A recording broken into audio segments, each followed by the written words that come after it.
Hello, what's up? Today we are discussing Queen Elizabeth's 4 children. They stand solemn vigil at their mother's coffin in historic moment. Presently watch this, share with your companions, and we're accompanying selective subtleties in this video.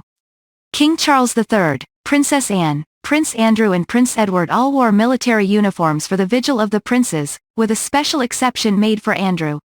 Queen Elizabeth's 4 children are standing a symbolic watch. On Friday evening, King Charles III, Princess Anne, Prince Andrew and Prince Edward came together at their mother's coffin for an emotional vigil of the princes at Westminster Hall. Just after 7:30 p.m. local time, the siblings joined the king's bodyguards to ceremoniously protect the queen's coffin as it laid in state, draped in the royal standard and topped with the imperial crown. After taking their positions, King Charles at one end, Prince Andrew on the other with Princess Anne and Prince Edward on either side, they bowed their heads. Mourners who stood in line for hours to see the Queen's coffin continued to file past during the vigil. After about 15 minutes, the siblings somberly stepped away. Several of their family members viewed the vigil. Princess Anne's daughter Zara came with her husband, Mike, and their daughters Mia and Lena, while Anne's son Peter brought along his 2 daughters, Savannah and Isla. Prince Andrew's daughters, Princess Beatrice and Princess Eugenie, were also there with their husbands. Queen Camilla also viewed the emotional vigil, along with Prince Edward's wife Sophie and their 2 children, Lady Louise and James, Viscount Severn. Although it was announced earlier this week that only working members of the royal family would wear military uniforms for the Queen's funerary events, a special exception was made for Prince Andrew to wear his military uniform for Friday's vigil. The Duke of York was allowed to don regalia for the final vigil as a sign of respect for the late monarch, who, peacefully, died at age 96 on September 8. While Charles, Anne, Edward, and other working members of the royal family who hold military rank, like Prince William, have worn uniforms for this week's events, Andrew has worn a dark suit as he is no longer a senior working royal. In any case, before subtleties, if it's not too much trouble, prefer our channel, and hit the ringer symbol, and afterward select the choice, all notices, with the goal that we can keep you in contact sometime later.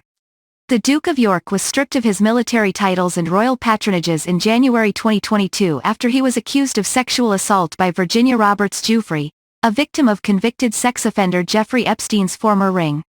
Andrew spent 22 years in the Royal Navy, serving as a helicopter pilot in the Falklands War in 1982. The rite marked the second time they performed the Vigil of the Princes at the Queen's coffin, having first carried out the tradition Monday evening at St. Giles Cathedral in Edinburgh, Scotland.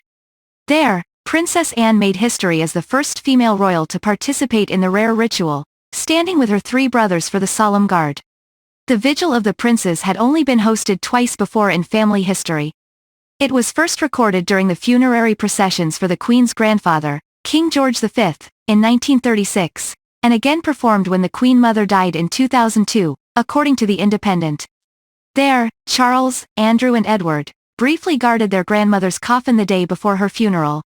Like Andrew, Prince Harry has worn a suit for the Queen's funerary events. The Duke of Sussex served in the British Army for a decade, and lost his 3 honorary military titles: Captain General of the Royal Marines, Honorary Air Commandant of RAF Honington and Commodore-in-Chief, Small Ships and Diving, Royal Naval Command, after he and wife Meghan Markle stepped back from their senior royal roles in March 2020. A spokesperson for the Duke of Sussex confirmed earlier this week that he will wear a mourning suit throughout events honoring his grandmother. His decade of military service is not determined by the uniform he wears, and we respectfully ask that focus remain on the life and legacy of Her Majesty Queen Elizabeth II, the spokesperson said. Much obliged for watching, and a debt of gratitude is in order for your valuable time. We trust that you observed this story intriguing. Kindly remark your perspectives down in the remark area. Share this story with your companions and we'll see you sometime later.